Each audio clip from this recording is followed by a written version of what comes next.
जय सियाराम मित्रों। कुंडली भाव की सीरीज में आज हम कुंडली के दूसरे भाव यानी कि धन भाव के विषय में जानेंगे।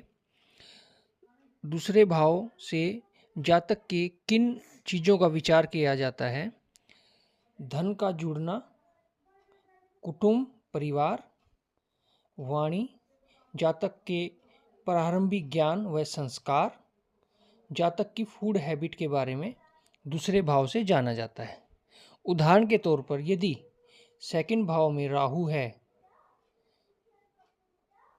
तो कहीं ना कहीं वो जातक की वाणी पे प्रभाव डालेगा। हो सकता है उसकी वाणी ऐसी हो, कई बार वो ना चाहते हुए भी कोई ऐसी बात कह जाए जिससे उसका काम बिगड़ जाए।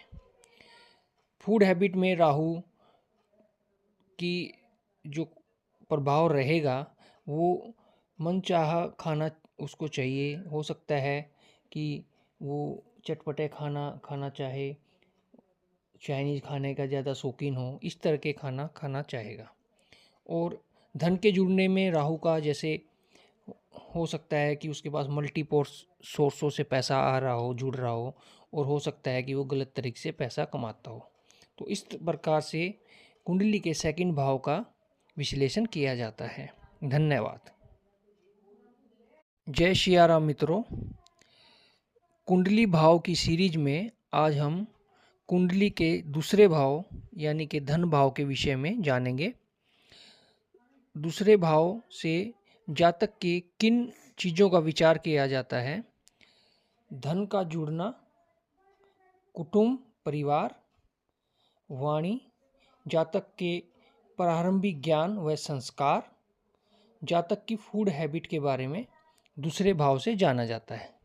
उदाहरण के तौर पर यदि सेकंड भाव में राहु है